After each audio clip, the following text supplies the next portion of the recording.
ಮಹಾವತಾರ foundation mission ವತಿಯಿಂದ ಇಂದು ಆಯೋಜನೆಗೊಂಡಿರತಕ್ಕಂಥ ಈ ಕಾರ್ಯಕ್ರಮದ ದಿವ್ಯ ಸಾನ್ನಿಧ್ಯವನ್ನು ವಹಿಸಿರ್ತಕ್ಕಂಥ ಧಾರವಾಡದ ಬಸವ ಮಹಾಮನೆ ಮನಗುಂಡಿಯ ಪೀಠಾಧಿಪತಿಗಳು, ಅತ್ಯಂತ ಆರೋಗ್ಯದ ಬಗ್ಗೆ ಸಾಕಷ್ಟು ಅಧ್ಯಯನ ಮಾಡಿರ್ತಕ್ಕಂಥ ಪರಮ ಪೂಜ್ಯ ಬಸವಾನಂದ ಮಹಾಸ್ವಾಮಿಗಳ ಪಾದಾರವಿಂದದಲ್ಲಿ ಹಣೆಮಣಿದು ಇವತ್ತಿನ ಈ ಕಾರ್ಯಕ್ರಮದಲ್ಲಿ ಉಪಸ್ಥಿತರಿರ್ತಕ್ಕಂಥ ನಮ್ಮ ಹುಬ್ಬಳ್ಳಿಯ ಹಿರಿಯ ಪಿರಮಿಡ್ ಮಾಸ್ಟರ್ ಆಗಿರ್ತಕ್ಕಂಥ ಶ್ರೀಮತಿ ವಿಶಾಲಾಕ್ಷಿ ಆಕಳವಡಿಯವರೇ ಹಾಗೂ ಮಹಾವತಾರ ಫೌಂಡೇಶನ್ನ ರಘುನಾಥ್ರವರೇ ಸೇರಿರ್ತಕ್ಕಂಥ ಯಾವತ್ತು ಬಂಧುಗಳೇ, ಶ್ರದ್ಧೆಯ ತಾಯಂದರೆ, ಈಗಾಗಲೇ ಪೂಜ್ಯರು ಆರೋಗ್ಯದ ಬಗ್ಗೆ, ಧ್ಯಾನದ ಬಗ್ಗೆ, ಧ್ಯಾನದಿಂದ ಆಗ್ತಕ್ಕಂಥ ಲಾಭಗಳು ಹೇಗೆ ಅಂತಕ್ಕಂಥ ವಿಚಾರವನ್ನು ಬಹಳ ಸವಿಸ್ತರವಾಗಿ ತಮ್ಮೆದುರಿಗೆ ತಮ್ಮ ತಲೆಯನ್ನು ತುಂಬತಕ್ಕಂಥ ಕೆಲಸವನ್ನು ಪೂಜ್ಯರು ಮಾಡಿದ್ದಾರೆ.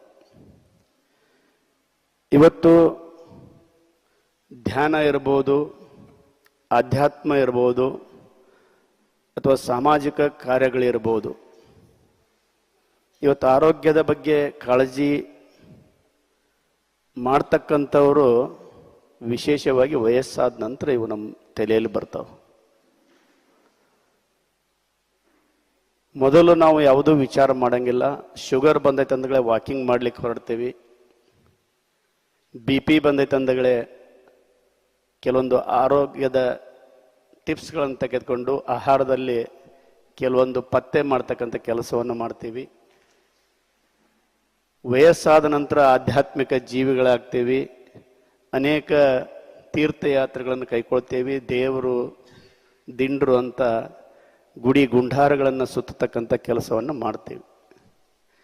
ಇವತ್ತು ಸಮಾಜದಲ್ಲಿರ್ತಕ್ಕಂಥ ಸ್ವಾಸ್ಥ್ಯವನ್ನು ಕಾಪಾಡಿಕೊಳ್ಬೇಕಾದ್ರೆ, ನಮ್ಮ ಆರೋಗ್ಯದ ಸ್ವಾಸ್ಥ್ಯವನ್ನು ಕಾಪಾಡಿಕೊಳ್ಬೇಕಾದ್ರೆ, ನಮ್ಮ ಸಮಾಜದಲ್ಲಿರ್ತಕ್ಕಂಥ ಮಕ್ಕಳನ್ನು ಬೆಳೆಸಬೇಕಾದ್ರೆ ಮೊದಲು ವಯಸ್ಸಾಗಿಂದ ಮಾಡ್ತಕ್ಕಂಥದ್ದನ್ನು ಬಿಟ್ಟು ವಯಸ್ಸಿನಲ್ಲಿ ಇದನ್ನು ಪ್ರಾರಂಭ ಮಾಡಿದರೆ ನಮ್ಮ ಜೀವನ ಸಾರ್ಥಕ ಆಗ್ತದೆ ಅಂತ ನನಗೆ ಅನ್ನಿಸ್ತಾ ಇದೆ. ನಮಗೆ ಕೆಟ್ಟ ಮೇಲೆ ಬುದ್ಧಿ ಬಂತು ಅಂತ ಹೇಳ್ತಾರಲ್ಲ, ಹಂಗೆ ಕೆಡೋಕ್ಕಿಂತ ಮೊದಲು ಬುದ್ಧಿವಂತರಾಗಬೇಕಾಗಿರ್ತಕ್ಕಂಥದ್ದು ಬಹಳ ಅವಶ್ಯ ಇದೆ. ಇವತ್ತು ನೋಡಿ, ಇವತ್ತು ಧ್ಯಾನ ಶಿಬಿರ ಇಲ್ಲಿ ನಡೀತಾ ಇದೆ. ಅನೇಕ ಆಧ್ಯಾತ್ಮಿಕ ಶಿಬಿರಗಳನ್ನು ನೋಡ್ತೇವೆ, ಸತ್ಸಂಗಗಳನ್ನು ನೋಡ್ತೇವೆ. ಯಾವುದೋ ಪುಣ್ಯ ಪುರುಷರು ಬಂದಿರ್ತಾರ, ಶರಣರು ಬಂದಿರ್ತಾರ, ಅನೇಕ ವಿಚಾರಗಳ ಬಗ್ಗೆ ಹೇಳ್ತಿರ್ತಾರ. ಅಲ್ಲೇ 100ಕ್ಕೆ 99% ಜನ ಎಲ್ಲ ವಯಸ್ಸಾದವರೇ ಇರ್ತಾರೆ.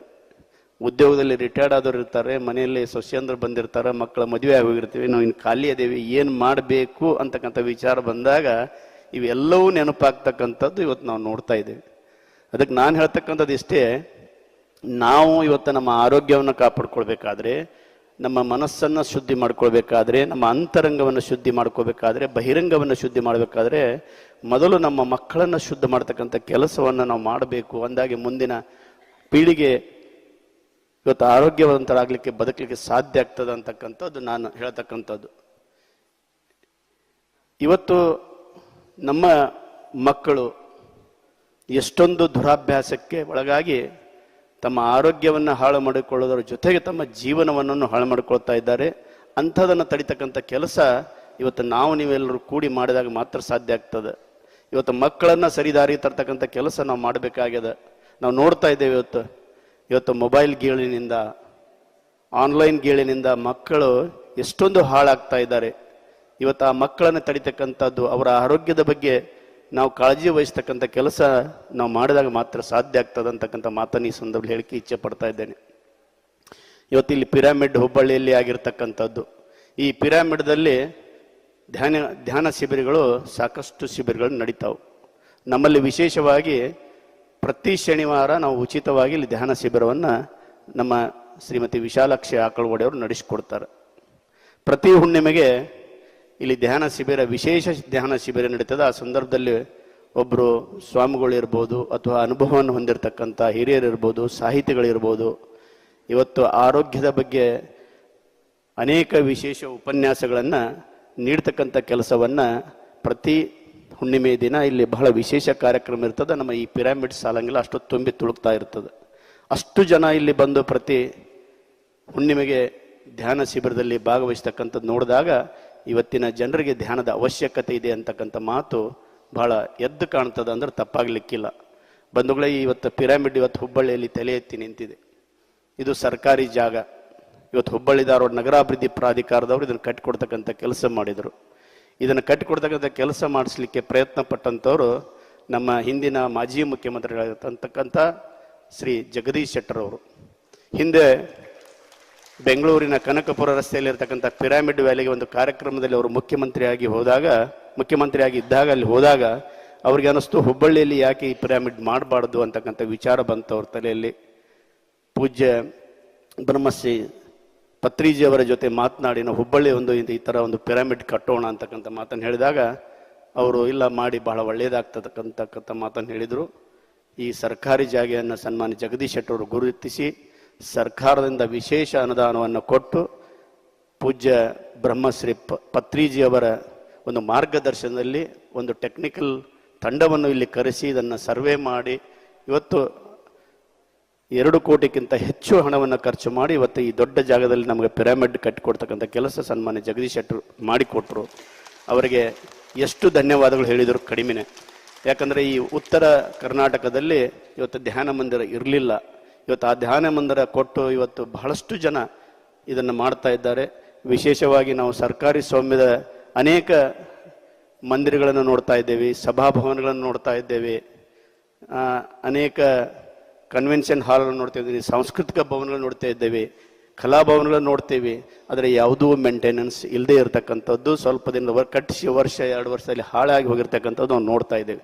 ಆದರೆ ಇವತ್ತು ಸರ್ಕಾರದ ಸ್ವಾಮ್ಯದ ಈ ಪಿರಾಮಿಡನ್ನು ಇವತ್ತು ಅವರು ಕಟ್ಟಿಸಿದ ನಂತರ ನಾವು ವಿಶಾಲಾಕ್ಷಿ ಆಕಳೂರವರು ಅವರ ಪತಿದೇವರಾಗಿರ್ತಕ್ಕಂಥ ವಿನಾಯಕ ಆಕಳೂರು ಕೂಡಿಕೊಂಡು ಒಂದು ಯೋಚನೆ ಮಾಡಿದ್ವಿ, ಇದು ಸರ್ಕಾರದ ಕೈಯಲ್ಲಿದ್ದರೆ ಇದು ಹಾಳಾಗಿ ಹೋಗ್ತದೆ, ಅದಕ್ಕೆ ಇದನ್ನು ನಾವೇ ನಡೆಸಲಿಕ್ಕೆ ತೆಗೆದುಕೊಂಡ್ರೆ ಒಳ್ಳೆಯದಾಗ್ತದೆ ಅಂತಕ್ಕಂಥ ವಿಚಾರದಿಂದ ನಮ್ಮ ಧ್ಯಾನಿಗಳ ಸಂಘಕ್ಕೆ ಇದನ್ನು ಹಸ್ತಾಂತರ ಮಾಡಿಕೊಂಡು ಇವತ್ತು ನಾವು ಇದನ್ನು ಅಚ್ಚುಕಟ್ಟಾಗಿ ಇದನ್ನು ನಿರ್ವಹಣೆ ಮಾಡ್ತಕ್ಕಂಥ ಕೆಲಸವನ್ನು ನಾವು ಮಾಡ್ತಾ ಇದ್ದೇವೆ. ಯಾವುದೇ ಅನುದಾನ ಇದಕ್ಕಿಲ್ಲ, ಸರ್ಕಾರದ ದುಡ್ಡು ನಮಗೆ ಸಿಗಂಗಿಲ್ಲ. ಎಲ್ಲವನ್ನೂ ನಾವು ಟ್ರಸ್ಟಿನ ಸದಸ್ಯರು ಕೈಲಿ ಹಾಕಿ ಪ್ರತಿ ತಿಂಗಳು ಅದನ್ನು ಮೇಂಟೆನೆನ್ಸ್ ಮಾಡ್ತಕ್ಕಂಥದ್ದು ಮಾಡ್ತಾ ಇದ್ದೇವೆ. ಇಂಥ ಯಾವುದಾದ್ರೂ ಕಾರ್ಯಕ್ರಮ ಇದ್ದಾದ್ರೆ ಯಾವುದಾದ್ರು ದಾನಿಗಳು ಏನಾದರೂ ಕೊಟ್ಟರೆ ಸಹಿತ ಅದನ್ನು ಉಪಯೋಗ ಮಾಡಿ ಮಾಡ್ತಾ ಇದ್ದೇವೆ. ಇವತ್ತು ಪ್ರತಿ ವಾರ ಪ್ರತಿ ತಿಂಗಳು ಇಲ್ಲಿ ಒಂದು ವಿಶೇಷ ಕಾರ್ಯಕ್ರಮ ಮಾಡ್ತಕ್ಕಂಥದ್ದು ಸಂಪೂರ್ಣ ನಮ್ಮ ಟ್ರಸ್ಟಿನ ವತಿಯಿಂದ ನಾವು ಮಾಡ್ತಾ ಇದ್ದೇವೆ ಅಂತಕ್ಕಂಥ ಮಾತನ್ನು ಈ ಸಂದರ್ಭದಲ್ಲಿ ಹೇಳ್ತಾ ಇದ್ದೇನೆ. ಈ ಭಾಗಕ್ಕೆ ಇದಾದ ನಂತರ ಬಹಳಷ್ಟು ಸುತ್ತಮುತ್ತಲಿನ ಜಿಲ್ಲೆಯಿಂದ ಜನ ಬಂದು ಇವತ್ತು ಈ ಪಿರಾಮಿಡನ್ನು ನೋಡಿ ಇದರಲ್ಲಿ ಧ್ಯಾನವನ್ನು ಮಾಡಿ ಸಹಿತ ತಮ್ಮ ತಮ್ಮ ತಾಲೂಕಿನಲ್ಲಿ ತಮ್ಮ ತಮ್ಮ ಜಿಲ್ಲೆಯಲ್ಲಿ ಒಂದೊಂದು ಸಣ್ಣ ಸಣ್ಣ ಪಿರಾಮಿಡ್ಗಳನ್ನು ಮಾಡ್ತಕ್ಕಂಥದ್ದು ಸಹಿತ ಇವತ್ತು ನಾವು ಸುತ್ತಮುತ್ತಲು ಕಾಣ್ತಾ ಇದ್ದೇವೆ. ಪಿರಾಮಿಡ್ಡಿನ ಮಹತ್ವ ಏನಂತಕ್ಕಂಥದ್ದು ಬಹಳಷ್ಟು ಜನರಿಗೆ ಗೊತ್ತಿದೆ. ಇಲ್ಲಿರ್ತಕ್ಕಂಥವ್ರು ಆಲ್ಮೋಸ್ಟ್ ಎಲ್ಲರೂ ನೀವು ಧ್ಯಾನಿಗಳಿದ್ದೀರಿ, ನಿಮ್ಗೆಲ್ಲರೂ ಗೊತ್ತಿದೆ. ಇದನ್ನು ಬೆಳೆಸ್ತಕ್ಕಂಥ ಕೆಲಸ ನೀವೆಲ್ಲ ಕೂಡಿ ಮಾಡಿದಾಗ ಇವತ್ತು ಸ್ವಾಸ್ಥ್ಯ ಜೀವನ ಮಾಡಲಿಕ್ಕೆ ಸಾಧ್ಯ ಆಗ್ತದೆ. ಸಮಾಜದಲ್ಲಿರ್ತಕ್ಕಂಥ ಕಲುಷಿತ ವಾತಾವರಣವನ್ನು ಸರಿ ಮಾಡಲಿಕ್ಕೂ ಸಹಿತ ಈ ಧ್ಯಾನದ ಮುಖಾಂತರ ಮಾಡಿದ್ರೆ ಸರಿ ಆಗ್ತದೆ ಅಂತಕ್ಕಂಥದ್ದು ಇವತ್ತು ನನ್ನ ಅಭಿಪ್ರಾಯ ಅಂತ ನಾನು ಮಾತು ಹೇಳ್ತಾ ಇದ್ದೇನೆ. ಪೂಜ್ಯ ಬಸವಾನಂದ ಸ್ವಾಮಿಗಳು ಮಾತನಾಡ್ತಾ ಸಂದರ್ಭದಲ್ಲಿ ಒಂದು ಹೇಳಿದರು, ಇವತ್ತು ಯಾವುದೇ ಒಂದು ಆಪರೇಷನ್ ಅಥವಾ ಏನಾದರೂ ಬಂದ್ರೆ ದಯವಿಟ್ಟು ದವಾಖಾನೆಗೆ ಹೋಗಬೇಡ್ರಿ, ನಮ್ಮ ಹತ್ರ ಬರ್ರಿ ಅಂತಕ್ಕಂಥ ಮಾತನ್ನು ಹೇಳಿದೋದಕ್ಕೂ ಸಾಕಷ್ಟು ಚಿಕಿತ್ಸೆಗಳಿದೆ. ಯಾವುದೂ ಆಗಿಲ್ಲ ಅಂದ್ರೆ ಕೊನೆಯ ಅಂಶಕ್ಕೆ ಹೋಗ್ರಿ ಅಂತಕ್ಕಂಥ ಮಾತನ್ನು ಹೇಳಿದರು. ಇವತ್ತು ನಾವು ನೋಡ್ತಾ ಇದ್ದೇವೆ ಅನೇಕ ಕಾಯಿಲೆಗಳಿಂದ ಬಳತಕ್ಕಂಥದ್ದು. ಆಸ್ಪತ್ರೆಗೆ ಹೋದರೆ ತಕ್ಷಣ ಹೇಳ್ಬಿಡ್ತಾರೆ ಇದಕ್ಕೆಲ್ಲವ ಟೆಸ್ಟ್ಗಳು ಮಾಡಬೇಕು, ಮುಂದೆ ಆಪರೇಷನ್ ಮಾಡ್ಬೇಕಂತಕ್ಕಂಥದ್ದು ಇವತ್ತು ಸರ್ವೇ ಸಾಮಾನ್ಯ ಆಗಿರ್ತಕ್ಕಂಥದ್ದು. ನೋಡಿ, ಇಲ್ಲಿ ಒಂದು ಪಿರಾಮಿಡ್ದಲ್ಲಿ ಆಗಿರ್ತಕ್ಕಂಥ ಒಂದು ಪವಾಡವನ್ನು ಹೇಳ್ತೇನೆ. ಯಾರ್ದು ಅಂತ ಹೆಸರು ಹೇಳಂಗಿಲ್ಲ, ಅದರ ಒಂದು ಆಗಿರ್ತಕ್ಕಂಥ ಪವಾಡವನ್ನು ಹೇಳ್ತೇನೆ. ಅಂದ್ರೆ ಪೂಜ್ಯ ಗುರುಗಳು ಈ ಮಾತನ್ನ ಏನು ಹೇಳಿದ್ರಲ್ಲ, ಆಪರೇಷನ್ಗೆ ಹೋಗಬೇಡಿ ಅಂತಕ್ಕಂಥ ಮಾತನ್ನು ಹೇಳಿದ್ರು, ಅದನ್ನೇ ಇಲ್ಲಿ ಒಂದು ಆಗಿರ್ತಕ್ಕಂಥದ್ದು ಹೇಳ್ತಾನೆ. ಅದ್ಭುತ ಪವಾಡ ಅಂದ್ರೆ ತಪ್ಪಾಗ್ಲಿಕ್ಕಿಲ್ಲ. ಇಲ್ಲಿ ಒಬ್ಬರಿಗೆ ಮಹಿಳಾ ಡಾಕ್ಟರ್ ಕಡೆ ಹೋಗಿದ್ರು, ಒಬ್ಬರು ಮಹಿಳೆಯರು ಹಿರಿಯರು, ಅವ್ರಿಗೊಂದು ತೊಂದರೆ ಆಗೈತೆ ಅಂತಕ್ಕಂಥ ಮಾತನ್ನ ಅವ್ರು ಹೇಳಿದಾರೆ, ಬೆಳಿಗ್ಗೆ ಹೇಳಿದಾರ ಅಂತ ನೋಡ್ರಿ. ಅದೇ ಆಗ್ಲೇ ಆಲ್ರೆಡಿ ಹೇಳಿದಾರ. ಅಂದ್ರೆ ನೋಡಿ, ಏನಂದ್ರೆ ಧ್ಯಾನದಿಂದ ಎಷ್ಟು ಸಾಧ್ಯ ಇದೆ ಅಂತಕ್ಕಂಥದ್ದು ಪೂಜ್ಯರ ಅವರಿಗೆ ಹೇಳಿದ್ದಾರೆ, ಆದರೂ ಅವ್ರ ಗಮನಕ್ಕೆ ತರ್ತೇನೆ. 11 ದಿನಗಳ ಕಾಲ ಇಲ್ಲಿ 2 ತಾಸುಗಳು ಇಲ್ಲಿ ಧ್ಯಾನ ಮಾಡಿದರು, ಮನೆಯಲ್ಲಿ 6 ತಾಸು ಧ್ಯಾನ ಮಾಡಿದ. ಮತ್ತೆ ಮೊದಲು ಏನು ಸ್ಕ್ಯಾನಿಂಗ್ ಮಾಡಿ ರಿಪೋರ್ಟ್ ಮಾಡಿದಾಗ ಆಪರೇಷನ್ ಆಗ್ಬೇಕಂತ ಹೇಳಿದ್ರು. ಧ್ಯಾನ 11 ದಿನಗಳ ಮಾಡಿದ ನಂತರ ಈಗೇನು ಅವರು ಸ್ಕ್ಯಾನ್ ಮಾಡಿದಾಗ ಇವತ್ತು ಆಪರೇಷನ್ ಬೇಡ ಅಂತಕ್ಕಂಥ ಮಾತನ್ನು ಹೇಳಿದ್ದಾರೆ. ಅಂದ್ರೆ ಧ್ಯಾನದಲ್ಲಿರ್ತಕ್ಕಂಥ ಶಕ್ತಿ ಎಷ್ಟೊಂದು ಅಂತಕ್ಕಂಥದ್ದು ಅದರಲ್ಲಿ ವಿಶೇಷವಾಗಿ ಪಿರಮಿಡ್ದಲ್ಲಿ ಮಾಡಿರ್ತಕ್ಕಂಥ ಧ್ಯಾನದ ಶಕ್ತಿ ಎಷ್ಟದ ಅಂತಕ್ಕಂಥದ್ದು ನಾವು ಅರ್ಥ ಮಾಡ್ಕೋಬೇಕಂತ ಇದು ಜ್ವಲಂತ ಉದಾಹರಣೆ ಅಂದ್ರೆ ತಪ್ಪಾಗ್ಲಿಕ್ಕಿಲ್ಲ ಬಂಧುಗಳೇ. ಆದ್ದರಿಂದ ಇವತ್ತು ತಾವೇನು ಇಲ್ಲಿ ಅಕ್ಕಪಕ್ಕದ ಜಿಲ್ಲೆಯಿಂದ ಬಂದಿದ್ದೀರಿ, ನಿಮಗೆ ಹೃತ್ಪೂರ್ವಕವಾಗಿ ನಮ್ಮ ಪಿರಮಿಡ್ ಧ್ಯಾನಿಗಳ ಸಂಘದಿಂದ ತಮಗೆ ಸ್ವಾಗತವನ್ನ ಕೋರ್ತಾ ಮುಂದಿನ ದಿನಗಳಲ್ಲಿ ಇಲ್ಲಿ ನಡೀತಕ್ಕಂಥ ಕಾರ್ಯಕ್ರಮ ತಾವೆಲ್ಲರೂ ಭಾಗವಹಿಸ್ರಿ ಅಂತಕ್ಕಂಥ ಮಾತನ್ನು ಈ ಸಂದರ್ಭದಲ್ಲಿ ಹೇಳಿ ಮಾತನಾಡಲಿಕ್ಕೆ ಅವಕಾಶ ಮಾಡಿಕೊಟ್ಟಿರ್ತಕ್ಕಂಥ ತಮ್ಮೆಲ್ಲರಿಗೂ ವಂದಿಸಿ ನಾನು 2 ಮಾತುಗಳನ್ನು ಮುಗಿಸ್ತಾ ಇದ್ದೇನೆ. ನಮಸ್ಕಾರಗಳು.